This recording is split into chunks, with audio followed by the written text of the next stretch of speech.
Hello, everyone. Welcome to this TradeStation webinar. We do these every 2 weeks. Please check out the schedule when we do options replay because it's a great opportunity for us to see examples of trades that could have worked or not worked and talk about the reasons why it worked or didn't work. I think that's the best way that we can learn about trading and see what are the different strategies that we can trade depending on market conditions.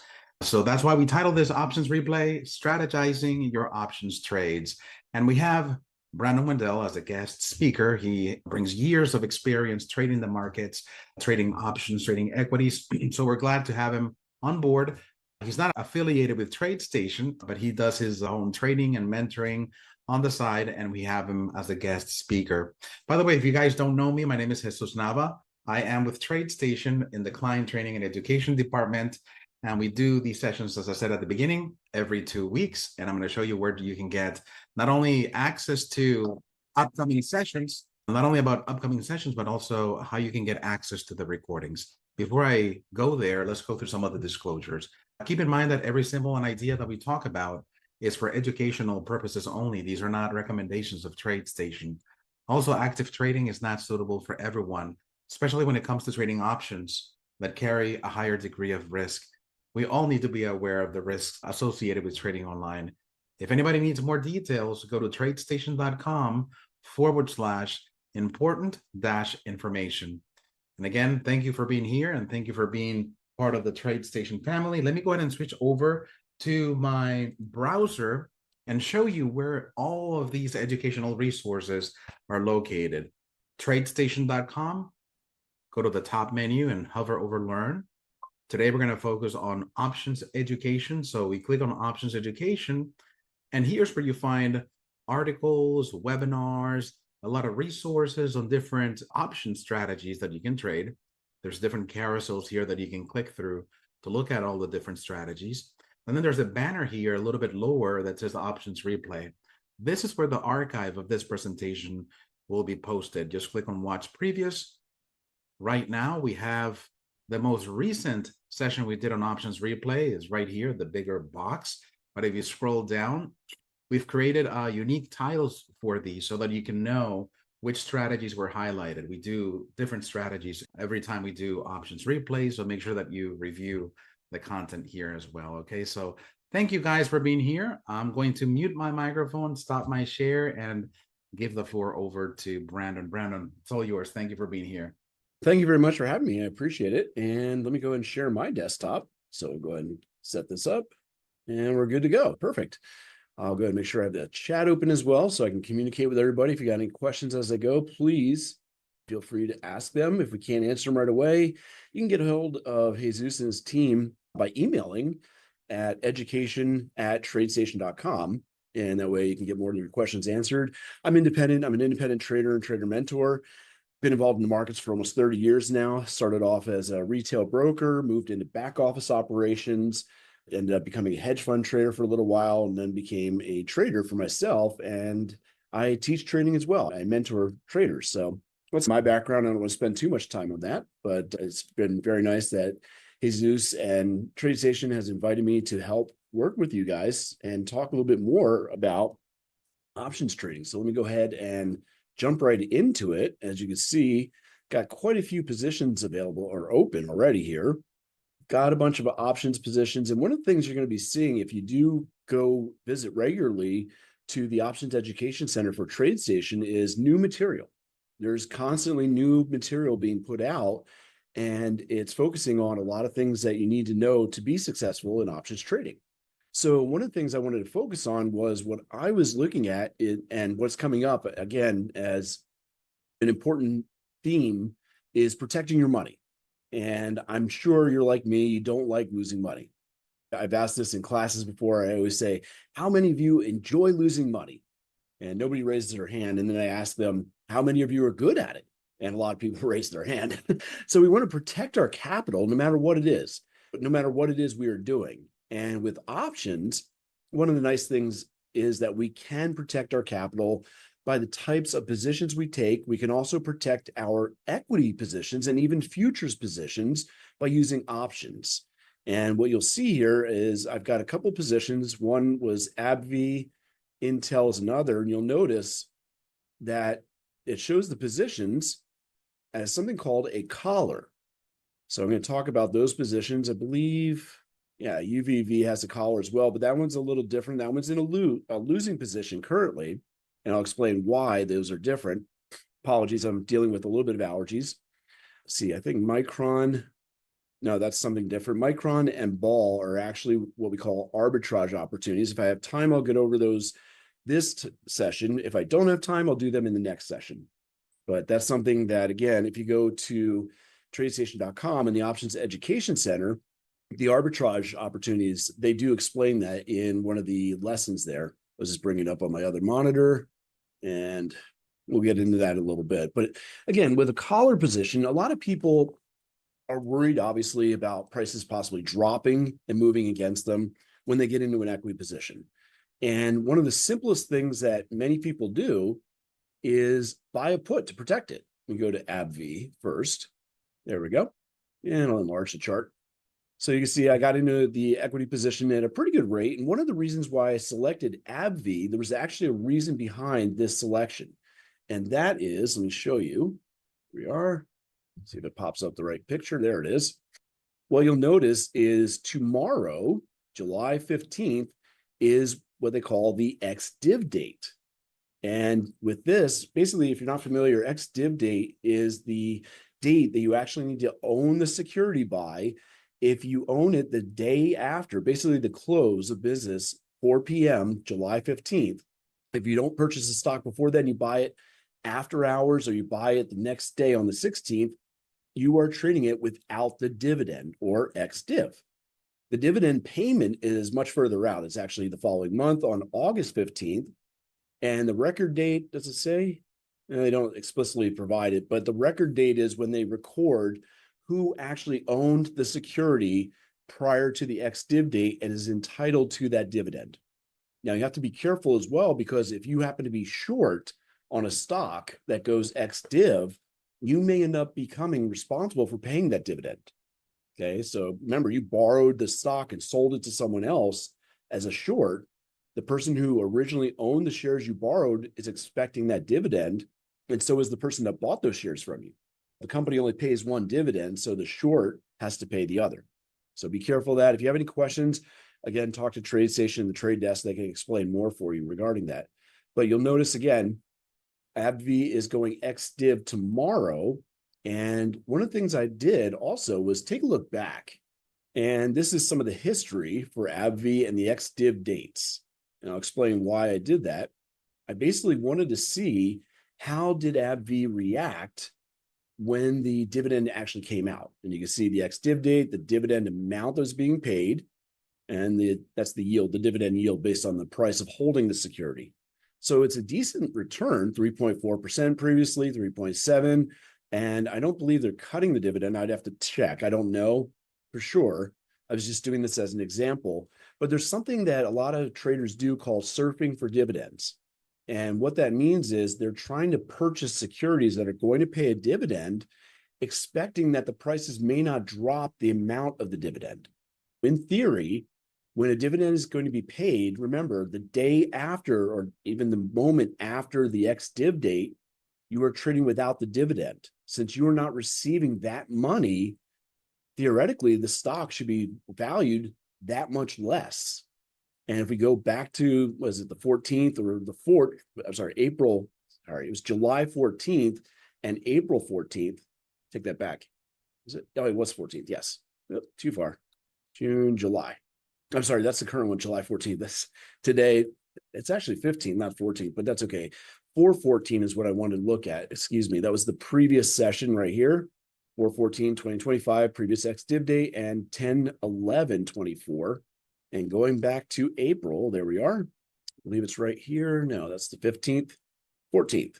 So we closed on the 14th, or AbbVie closed at 179.10. The next day, it opened up 176.80. So we dropped from the close 179.10 down to 170. I'm sorry, that's the close. Open 177. So we gapped down a little over, was that $1? It was almost $2, not quite. So a little under $2 obviously gapped down about the amount of the dividend. As a matter of fact, it was what, $1.64 for the dividend. So now we're just getting in my head. Here we go. I said it was 179.10, gap down to 177.70, $1.40. So it actually did not gap down the full amount of the dividend. So if you own the stock, you would receive $1.64 is what it was for the dividend. You lost $1.40 in value on the actual stock. And if you go back a little further, basically what I'm saying is you're net positive on the overall position. And going back to October, we had the 11th. Whoops, back here. There's the 11th. And I think that was a weekend. Yes, because the 14th. So we closed 194.19. And the next day opened at 194.24. That's actually a positive, isn't it? Minus 194.24. So it was basically up 5 cents. And you still received the dividend, not right away, again, about a month later. And you could have sold the stock immediately following on that after the ex-div date on the next day, and you still would receive that dividend payment in the future. So my point is that a lot of people do surfing for dividends. The problem is when you buy that stock, you're at risk, obviously. You're at risk at the prices moving down. Your longest stock position, like here, prices could have gone down. I'm going to pull it back. That's the date I actually purchased it. And again, I wasn't worrying too much about price movement. I was worried more about figuring out how to protect this position. And the simple solution for many people is I own the stock, I'll just buy a put. If I buy a put and the stock moves down, I could exercise my put and therefore sell the stock at the price of the strike price. Or if you do it correctly with the hedging, you could actually sell your put and recoup some of the loss. Now, you got to be careful because you don't just do one for one. Say, for instance, you own 100 shares, you wouldn't necessarily want to buy one put. And here's part of the reason why. I'm going to go back to OptionStation Pro and go to options on AbbVie. First of all, when you're going long on securities, or sorry, long on options, one of the problems is you have negative theta, meaning time value is an enemy. So to overcome some of that time value decaying and ruining your position, you typically want to go out further in time. So you want to make sure that when you get out of your position, when you no longer need that protection, that insurance, and you go to sell your put that you purchased, there should be roughly 30 days or more until expiration of that put. Because if you go too close, for instance, 17 days, the theta is decaying, or actually on the put side here. So the theta time decay is going away, and that's eroding your position. You want to have some time value left when you sell that security. So if I go further out in time, yes, it will cost more, but my time decay, my theta is going to be much lower. For instance, we're trading right around $190 today, I believe. Oops, this is in my way. I can't see. Now we're 191.52 right now for the closing price. So if we bought the 190 put, but we only insured it for a little bit till we decide we're going to hold on and get rid of that put because we already got the dividend. Now we can sell the stock if it doesn't gap down too much, that is. And if it does gap down, we can limit our risk by buying that 190 put. If I buy the 190 put, I can obviously exercise my put, sell 100 shares to someone else for $190. And in this case, I'd lose $1.52. However, if the put is greater, the dividend is greater than what you lose, then obviously come out ahead net. And it's not going to be huge, but it may be something. And of course, if prices don't drop, they actually go up. Or again, to do a proper hedge, we have to watch the delta. If I were to do this right now and expect to sell my put after the ex-div date, I'm not going to be able to sell my put for the same amount that I lost in the actual stock if it gaps down. The reason why, this is only participating at about half the rate. The delta is negative 0.43. That means for every $1 that AbbVie drops, I only profit 43 cents on the put. So this is going to require me to get rid of my stock. I would have to exercise my put to minimize my loss. However, if I increase the number of contracts, see, too much, closer, we got a delta of 86, or if I go higher, we go a little above 130, or I can choose different strikes, of course. But if I choose an option, let's get rid of this one and do buying out of the money option here with a delta of 20, 25, basically 26. If I do 4 of those contracts now, my delta is pretty much 100. And as the prices move down, the delta will make sure that my profit in the put, now this would require me to sell the put, not the stock. Okay. So I can still hold on to my stock. And as I lose profit in the stock, I might be gaining profits from my option position. Okay. So by having a delta of 100, it's basically 1 or -1 in this case, but you multiply it by the 100 shares for each contract. That is going to basically have the option gain and lose value equally with the actual underlying security. So that way I don't have to actually exercise and get rid of my stock. I can go ahead and sell my puts instead. But remember, doing options that expire too quickly, we have huge theta, or not huge, but very large percentage-wise compared to what we're paying, 13 to 16. If I go back out, this is what, 182.50? If I go further out in time, I may not have the same selections available, but I went from 13 cents per day to 4 cents per day as a loss. So I basically cut my time decay in by 2/3. That's huge. Now, I said that this is a simple way of possibly hedging yourself, but it may not be the best because you do have to pay the premium to insure yourself. And especially if you're adding more contracts, you will have to pay more for those contracts. So instead, I'll do the right month here. It's probably more than we need. Again, the ex-div date's tomorrow, but let's assume it's months away. And that's what I did is I actually put on this position. Let's see, where is it? When did I open? Actually, I can tell you when I opened the position because, oops, place. Should have the orders right here in my trade manager window. And my filled orders, there we filter them out. And I actually did this pretty quickly before the ex-div date. I first put on a collar July 7th. And I actually purposely used options that were expiring a little further out. This is September 19th for the put and call. But I also did closer ones just to compare what happens with that time decay. So I did August 1st and September 19th. And let's see, there's a lot of orders there. Is this just the filled ones? I got to check. Sorry, the zoom is over top of my screen here. What did I do? No, I floated my window. Sorry, hold on. There we go. It's back. All kinds of issues. Like I said, the zoom thing is over my screen, so I can't. Can I move this? Come on. There we go. Yes, I did do filled orders. Okay, I was making sure. Sorry. Anyway, just checking. These were, I closed a couple and reopened some because I needed to adjust. That's what it was. And I just actually put another one on today just to see. And the one I put on today is July 18th. So we'll get back together again. We'll see how these all turn out. When we take a look at the positions, let me go back to my OptionStation Pro for that. And before I do, I'll just show you, if you wanted to put on a collar, if you don't own the security already and you want to get in, the nice thing is right here, you can choose on OptionStation Pro collar. And then I choose the strikes. And I'm just going to choose one randomly right now because I can adjust them. You'll notice it's putting in an order to buy the stock as well. Typically, if you want to get better pricing, you may want to just leg into this by purchasing the stock, most likely with a limit order at a price that you like, and then going in with 2 options at the same time. Let me show you that real quick.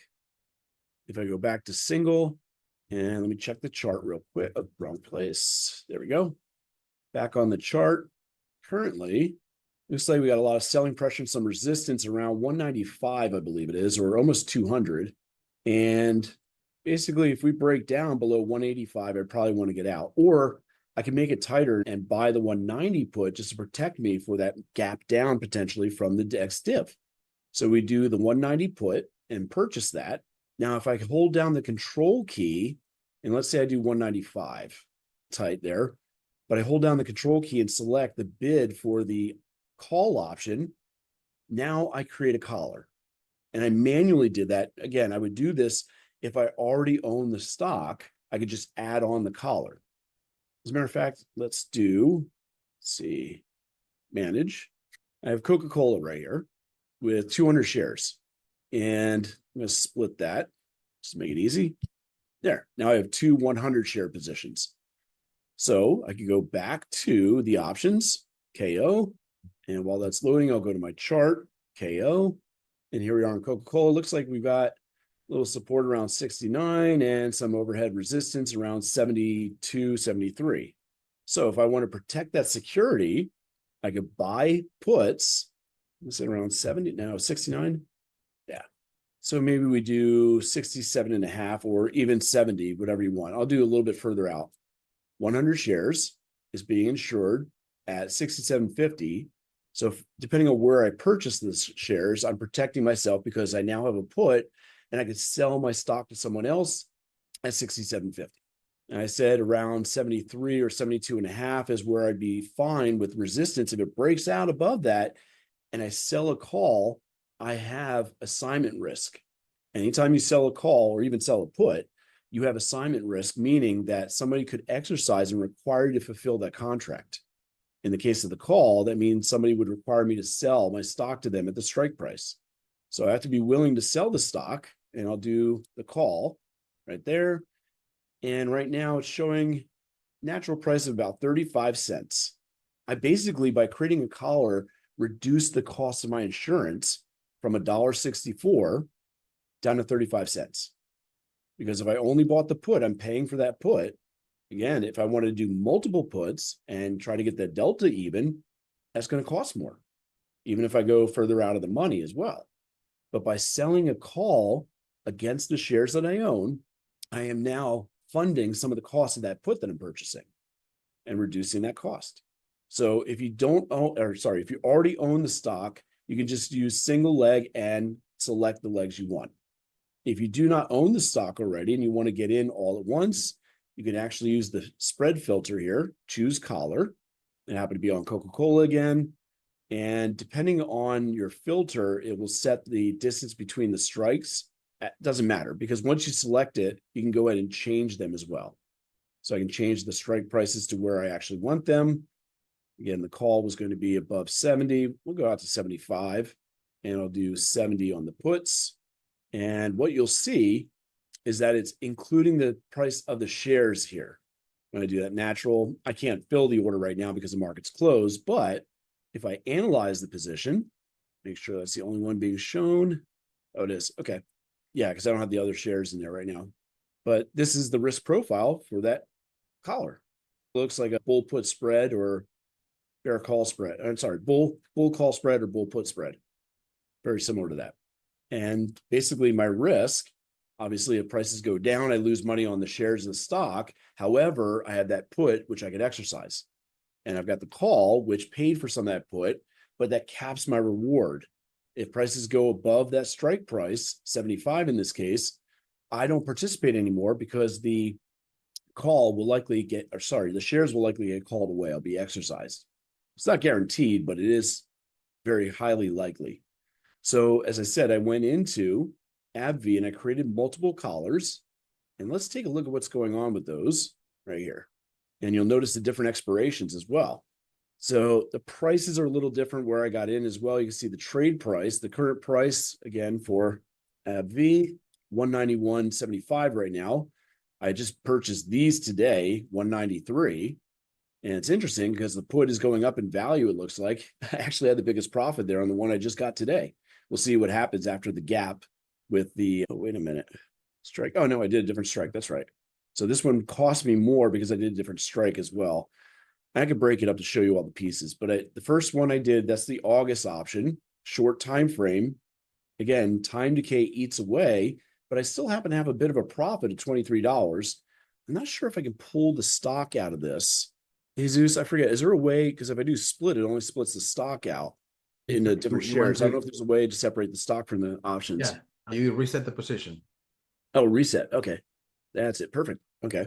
So where's the single put? There it is. No, I was keeping separate. I was trying to get it out of the way. Custom. Oh, no, I messed that up, didn't I? That's okay. I could see the one I wanted right here anyway. So you can see with the equity, is this the August 1st? Yeah. That's 269 in profit. The put is actually losing profit because obviously prices have gone up and the call is getting time decay eating away. If I go to separate this one again, there we are. And that's when we split this. It's weird. I was trying to split. I'll figure it out later. Anyway, the other options, as I was saying, we've got the August 8th. There's the two, 190 and 200 put. And that's the position I got in today. Both of those are slightly losing. And then we have the September options, and those seem to be affected the most, which not too surprising. Let's see, the deltas, not too bad. They're all pretty similar, but the Vega is going to be different. And that's what's affecting this position as well. When you go further out in time, you are also exposing yourself to more volatility risk. So if I go back, I'm not sure why it's looking like that, but you can see this is volatility indicator. I'm not sure if that's bad data on this sim account or not, but basically if volatility changes, that's going to affect the prices of those options quite a bit, actually. So let me pull these back together, combo and collar. There we go. And now can I separate these? That's strange. You're trying to separate the equities? Yeah, because normally it says Can you leg split. expand? Can you expand on the left with the plus? Oh, that's right. There it is. Thank you. You're welcome. That's what I was looking for. Jesus knows a lot more about this program than I do. Not 110. I wanted 100. There we go. Now I can put them back together. And let's see.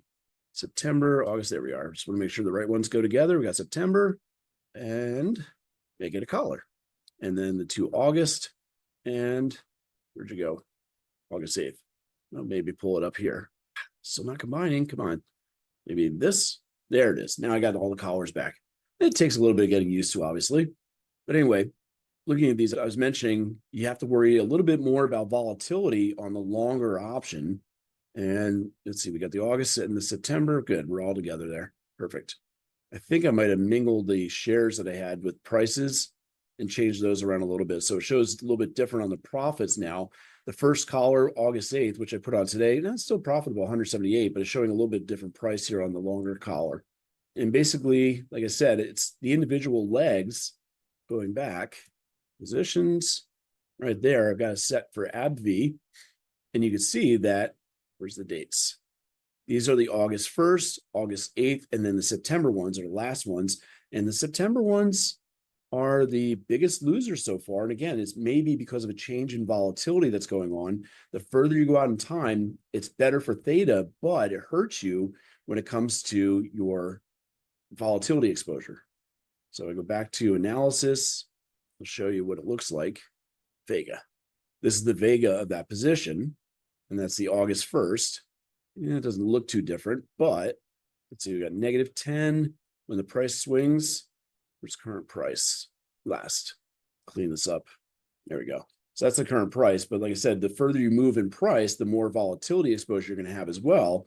And the further out you go in time, let's see, what was the bottom of this one? See, this it goes to almost -10 and +10 or 11. But when I go further out in time to those September options, now our scale is extended. You can see I've got -12 and all the way up to about 15. So I have a lot more volatility exposure when I go further out in time. And that's what's affecting those options right now. So if I want to get into a position altogether and create a collar as I get in, back to manage. And that's what I did here. I did all three of those by just jumping in all together by basically changing on the option spread and putting in collar and just simply clicking on one and changing them to the strikes that I want. So if you were doing the same thing on Qs, yeah, you could do the same thing if you wanted to. You put in, again, buy a put to protect yourself on the downside, sell a call where you are willing to get rid of those shares. Because again, you have assignment risk if prices were to go to that price or higher. And where am I here? Go back. Yeah, I combined all three of the 100 positions into one for the stock. So you see the stock's doing well because I purchased 2 out of the 3 below current price. But the main thing I wanted to focus on were the options. And as I said before, I've got collars on them. If I need to, I could sell my shares at each of these strike prices. And I was able to reduce the cost of the option by selling the calls against them. The other one I have is it Intel? Yeah, Intel. There we are. I don't know if this one was an earnings play or an ex-div play. I don't believe it was. It was just a position that I had, and I decided to insure those shares. So again, I'd have the shares. show the purchase price here. Yeah, trade price 21.82. Current price, it's not going to be that much different, I believe. 23.34. So there's a little bit of profit in both of these. I purchased at 21.82 and also 21.96. And then I have this one has protection from $21 and below because the put is a 21 strike. So if prices go below $21, I could exercise my put and sell for a 96-cent loss. However, if there's enough time left, I may be able to also, I'd have to buy back the call actually at the same time. So I may end up taking a bigger loss there if prices drop. But it's not going to be as big of a loss as if I didn't have any protection. Let's say the stock just drops to $18. My purchase price was almost 22, so I'd have a $4 loss. Well, because I could exercise my put at 21 and buy back this call option, it'll be very cheap because it'll be further out of the money as well. There's already no intrinsic value. So I'll be able to buy that back at a very small cost, and it limits my risk in that position. The same thing with this position. I actually did 25 and 20 different strikes, and both of these are profitable positions. You can see that I actually have a little more profit in the 25-20s, which is a wider spread between the put and call. I didn't pay as much for the put and sold the call at probably a little bit cheaper as well. So it looks like most of the profit different. That's not even all that is coming from the shares. So let's go take a look. And not that. Cancel. Here we go. Intel. We can see my positions here. Again, the shares get combined. There's profit there. And I actually have a loss in the options. But again, I'm not really worried about that loss potentially in the options because I'm short the calls. I want them to drop in value so I can buy them back cheaper anyway, number one. And number two, I'm using this as insurance, not trying to profit from the options. So my protection, again, is the long put. Let's see, which one's this? The 20 and the 25. So these two go together right there. And it's negative $67 currently. You can see my entry. It shows the current value. There's my average price. So basically, the long call has dropped more than half of its value. It went from 67 cents when I sold it down to 30 cents. So I could buy it back much cheaper. Technically, that's a profit then, isn't it? If I sold it for 67, buy it back for 30, that's $37 profit on 100 shares. Right now, I have $30 loss in the put option because it's deeper out of the money. So altogether, if I were to liquidate both of those options, buy back the call and sell the put, I sell for a 30-cent loss on the put, I get a 37-cent gain on the call. Technically, I got free protection. I actually earned $7 for my protection if I don't need it anymore because I can liquidate the position. If I buy options that are too close to expiration, the time value will erode those faster and it won't have that opportunity. Again, if I go back, these are okay. Again, they're a little bit closer in expiration than I would like. But going back to AbbVie as an example, which ones go together? They're grouped. So 2, 2, and 2. Furthest in expiration. Again, I bought the call. Let's see. Have the calculator open still? Yes, we do. So I purchased the call, the 180. I'm sorry, that purchased the put, 180 put for 565. Currently, I would sell it and have a loss. Again, the reason why I purchased this is for insurance. And if prices were to drop, I can liquidate my stock position and limit the loss to the difference between the purchase price and the strike price. Not the current, but the purchase price, which is about almost $9 higher. But if I buy that back, I only have to pay $4.15. So I'd lose $1.50 right now closing out the put. If I close out the call, that's not good. You can see that I actually have a loss in that as well. From 530 up to 650, I have to buy it back for more because prices have gone up. Even though I think this is still out of the money at 195. They both are, yes. The 200 and 190 puts, again, I bought for 615. I could sell it for 611, the put, so 4-cent loss. Unfortunately, buying back the call is going to be a problem because it went from 177 to 215. Basically, in these collars, the only profit is coming from the shares themselves. But since I sold high enough premium options, my losses are relatively limited. And again, let's see, what was the loss here on the longer call? That's what I really wanted to point out was the time here. So we have 650 current value, 530. I purchase Sorry, I accidentally hit 650 minus I sold the call for 530. That's not right. There we go. $1.20 loss on the call. And on the put, I forgot what that loss was, but let's see. 5.65 minus 4.15, $1.50. So the total is $3 of loss if I were to liquidate that insurance position right now. And if we look at the shorter expiration, let's see. Yeah, I'll do the August 1st. We had the purchase, $3.35. Now I could sell it for only $1.99. So $1.36. And actually, I think it's doing better. 2.36 minus 310, 74. So it's only a $2 loss right now for the, oh, I looked at the wrong one, didn't I?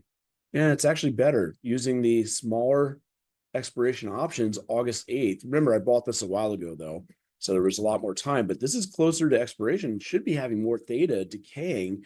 The nice thing is because I have both the long and the short, remember the long is getting hurt with negative theta, but because I also shorted an option, theta is my friend in that case. So I'm actually making a little bit of profit from the time decay and it offsets. So in this case, I might not have to do what I have to do with the long options only, and that is buy time. Remember, I started off talking about that. Go to option chain and showed you when you buy options, a lot more time left, you have very limited theta that's going to affect your position. If you were just buying a protected put and you don't buy enough time, say we'll do 24 days, there we go. And this one's not too drastic. AbbVie was bigger just because of the overall movement of the security too. Just to point it out, I wanted to show again. Yeah, it was about 12 or 13 cents. Even if I went out of the money further, 13 cents for that put in time decay. But when you buy more time, I'm much lower. However, by doing, and that's again, just protecting yourself by buying a protected put, doing the multi-leg strategy by doing the collar, you actually don't have to worry about buying more time. You see, again, I'll go ahead and sell the 200 call and buy the 180 put. My theta is 0.82. Well, it's 12 cents. I'm sorry, 4 cents on that side and 5 cents on that side. However, if I go to a smaller time frame, closer expiration, I can do the same strikes, 180 and 200. We have theta of -10, -9, or +9, actually. Sorry, -9 and +10 because I'm offsetting them. I'm buying one option, selling the other. I basically have almost no theta to worry about in that case. Does that make sense?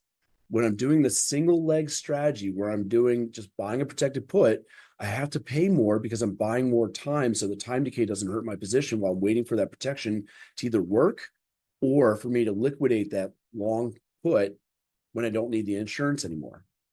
But by doing the multi-leg collar strategy, I don't have to go out as far in time and spend as much on the premiums because by going long and short, I neutralize a lot of the theta.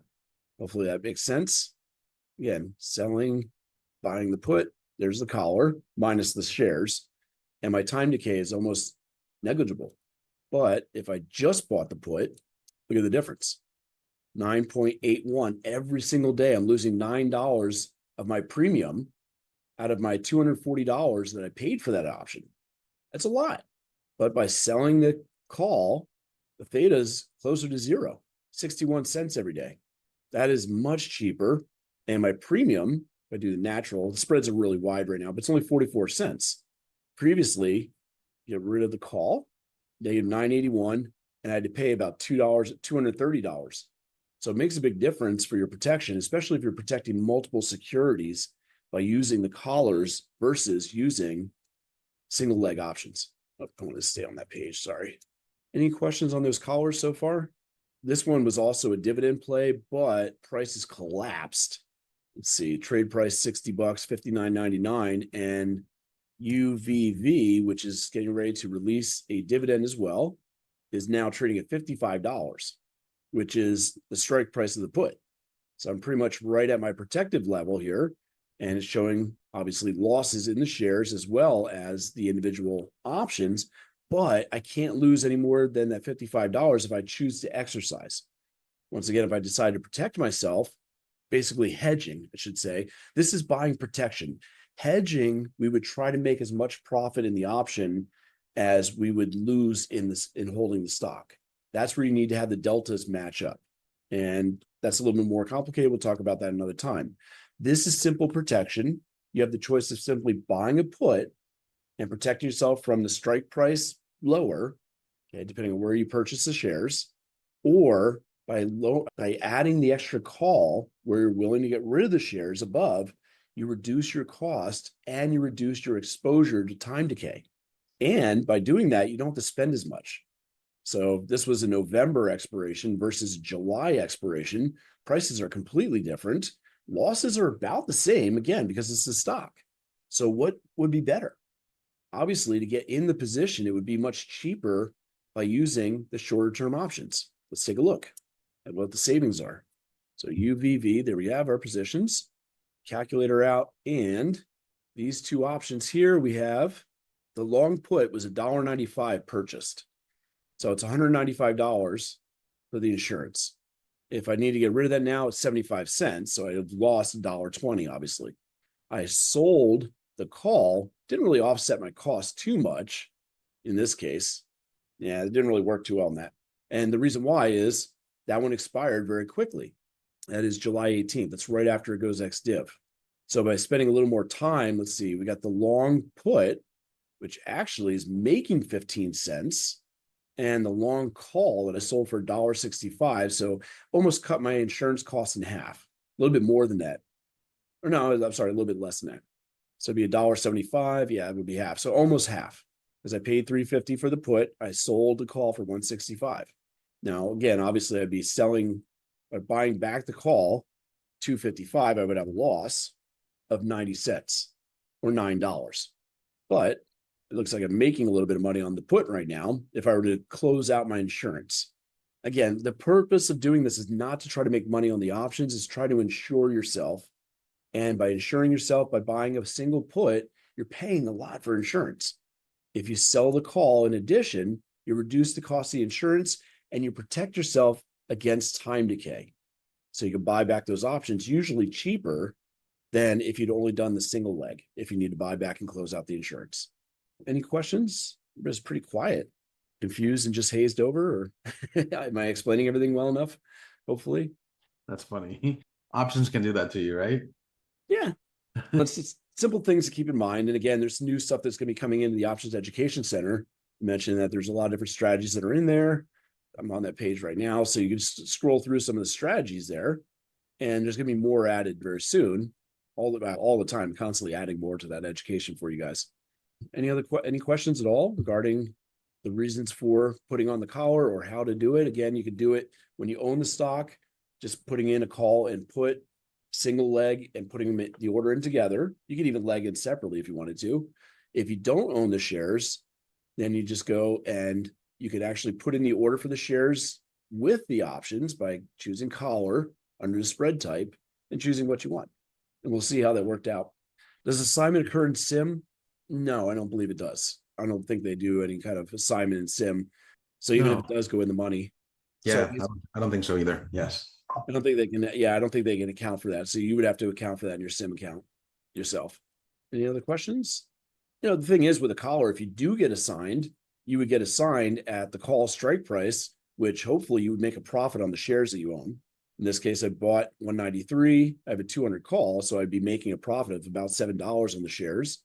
Here I had 189 with the 195 call. So again, I'd be selling for a profit, and the cost of my insurance was reduced by selling the call to begin with.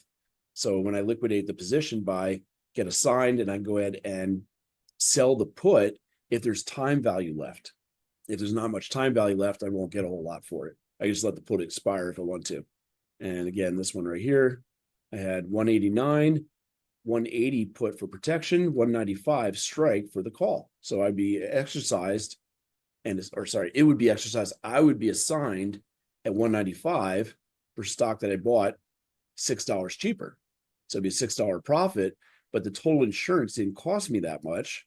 That was even the further out expiration. That total insurance, what did it cost? Actually, that one did cost me $10 or about $11. So that's something else you want to consider is when you buy it, when you close it out, or if you were to get assigned, in this case, I would get assigned on the call. I could still sell my put for $4.15. I've got time value left. So obviously I collected premium of $5.30. See what this would be. 565 is what I purchased. Minus 415. That's $1.50 plus I collected that premium for the call. So by selling my put at $4.15, this is assuming I get assigned the 195 call. I collected that premium and I get to keep that premium even if I'm assigned. I sell my stock for, I think it was what, $6 above what I paid, 195. Yeah, $6. So I make $6 on the stock by selling the put back at 415. I make a profit there, and I collected $5.30. I make $1.50 on the put. I'm sorry, no, $1.50 is my loss on the put. That should be negative. There we go. But again, I'm also making $6 on the stock. So I'm still ahead $10.15 if I'm assigned. That's not a bad thing. I had insurance, and in this case, the insurance only cost me 35 cents. That's all I had to pay because I bought the put for 565. I sold the call for 530. The difference is 35 cents. I paid 35 cents for my premiums, insured my position. And if the stock does run up to 195 and it's assigned, let's say it did it today, I would sell my put and I'd recoup some of that time value. I keep the premium no matter what from the call, and I make the $6 from the stock moving up as well. So net, I'm making 10.15. I could have made more if I only owned the stock and it went up and I didn't have a call. But the whole time I was protected in case if it dropped below the 180 strike price. So I had protection, about $9 worth of loss in the stock, but I was protected beyond that. And again, that's the whole point of doing this. Now, if I did this on the smaller expiration, yeah, still, again, I have a loss on the put. I have a gain on the call, and the strike price, again, if it was called away at 195, I keep that premium. 236. But how much would I lose there? 335 minus 199. I'm assuming that I would be buying back the put at the current price. That's what I paid for it. So I'm losing $1.36 on the put. But remember, I took in 236 in premium for the call that was now assigned. It's useless. It's been exercised. So I got to keep 236 of that. Basically, I'm net positive $1.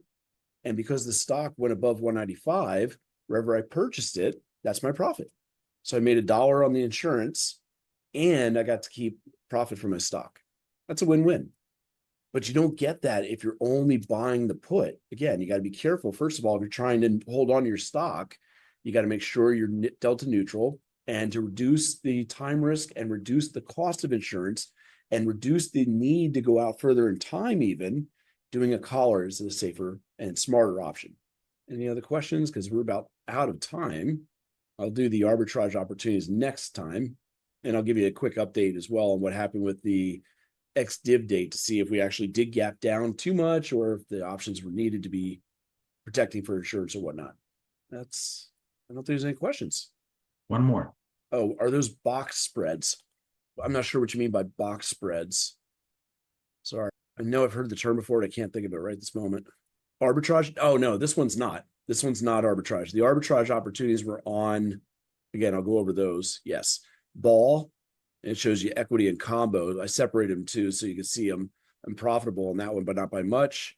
And Micron, that's a box spread. That's an arbitrage opportunity right there. So those two I'll go over in the next session. But yeah, I've had those for a little while. It's been bouncing around $180, $151 in profits. But yeah, if you're wondering what he's referring to with the box spreads, there is a section in, where's it here? Like I said, I'll be going over it. There it is. Options conversions or box trades. That's what it is right there. And it's trading options inefficiencies. Basically, there's an opportunity for mispricing. And the nice thing is there's actually tools in there. Again, you can watch the video, there's an article, and there's a worksheet to determine if there's arbitrage opportunities. But I'll go over that in another session because I needed more time to go over it. But yes, I have those positions. The ones I went over today are not that, but I do have two of those I will cover. I was focusing more on protection right now because we got a lot of volatility in the markets. There's a lot of stuff going on in the world. It's affecting the volatility and price movements of our securities. So we want to have things available to us, tools that we can use to protect our positions. And that's what we're focusing on here. Okay. Yes, they have some strategies and information you can coordinate. I forget what the relationship is called, but yes, there are some things you're going to integrate in with your TradeStation trading. For sure. Yes. So thank you, Jesus. I'll turn the floor back over to you. Thank you. Thank you so much. And I've just posted our email address just in case you guys have any more questions or would like to ask where certain pieces of content are. We're always listening to your suggestions. So use that also as a way to communicate with our team. Thank you, everyone, for attending this class. Everyone knows where the archive of the presentation is. And if you don't, you can also use the email address to ask for a link, and I'll be glad to forward that to you. Brandon, again, thank you for your time. Thank you for your expertise. And I won't take more of your time. Have a wonderful afternoon, everyone. Thank you for being here. Bye-bye.